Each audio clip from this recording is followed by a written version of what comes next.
beaucoup étaient répandus, qui était une négation de la vérité de la réalité. Ce livre fait ressortir de grandes réalisations, les grandes choses qui ont été faites sur les régions. Et donc, comme il a dit une fois de moi, le peuple congolais doit savoir que ça n'a pas été facile de réunir un pays qui était effondré, qui était paralysé, de reconstruire l'économie, de redresser l'économie nationale, et d'arriver à organiser les élections sous son propre et ainsi permettre la première alternance pacifique démocratique. C'est beaucoup de choses. Et donc c'est là, sur le mérite du président de l'État, il faut le reconnaître. Donc, le livre a bien fait que passer de ces grandes réalisations de la vérité au peuple congolais. De l'ouvrage publié par Néhémie Moulania qui donne le bilan de 18 ans de règne de Joseph Kabila, 2001-2018, ce que nous avons fait. Et maintenant, il appartient à chacun de savoir que ce qui doit se faire maintenant est parti de quelque part. Voilà, c'est ça le travail et c'est ça l'importance, que tout le monde sache qu'on est venu de quelque part pour arriver là où nous sommes aujourd'hui. On ne peut pas chercher à comprendre ce qui se passe aujourd'hui sans avoir fait, c'est pas rétrospectif, sur les 18 ans passés. Et Joseph Kabila a laissé à la postérité un héritage qu'il faut bien comprendre avant d'évaluer les prochaines politiques de notre pays. Ce livre est réparti à combien de chapitres? C'est un livre de 358 pages, réparti en 3 titres ou parties. Les juristes, comme Néhémie, préfèrent parler de titres, mais nous, en sciences politiques, on parlerait de parties. Et donc, le premier titre porte sur ce qu'il appelle le passage d'un État inexistant, voyez, à un État républicain. Comment l'État républicain a été construit par Joseph Kabila Kabange avec tout ce qui l'a accompagné.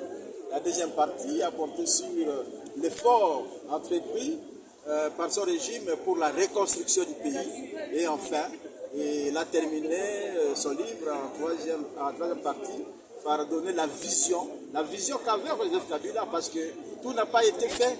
Il avait une vision et les défis et les perspectives d'avenir. Voilà comment Moulania a structuré sa pensée, a structuré sa réflexion, et je pense que c'est cohérent. Professeur Foster, merci. Merci beaucoup.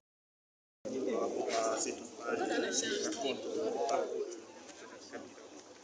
C'est vrai que j'aime le populaire, donc je pense qu'après l'avoir parcouru, je pourrais vous dire davantage, mais de façon générale, la plupart, c'est pour avoir discuté avec vous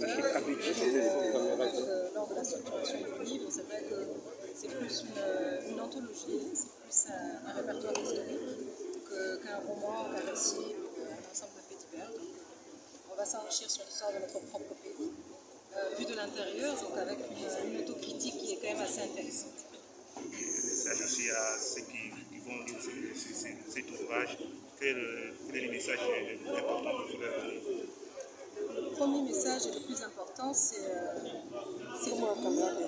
lire pour apprendre, lire pour comprendre et surtout lire pour écouter.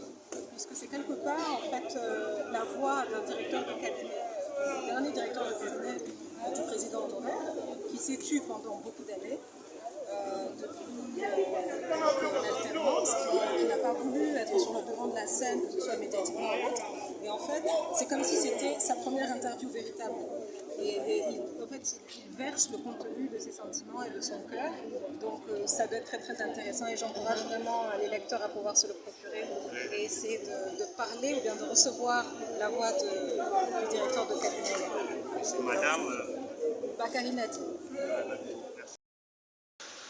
Il n'y a pas grand-chose si ce n'est de retracer ce qui a été dit clairement dans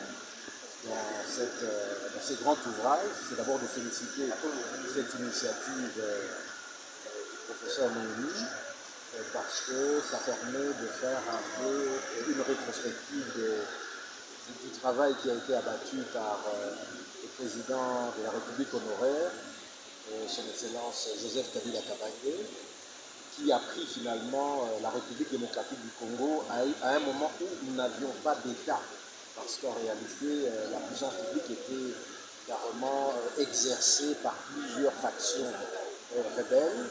Donc il a fallu vraiment ce génie du sens de la négociation pour que, après les accords qui ont eu lieu, on ait pu avoir d'abord une constitution provisoire en 2003 et par la suite obtenir cette première constitution de 2006 qui a servi justement à jeter les bases d'un État républicain dans notre pays. Je pense que c'est ça qui est vraiment. Si vous pouvez avoir une recommandation.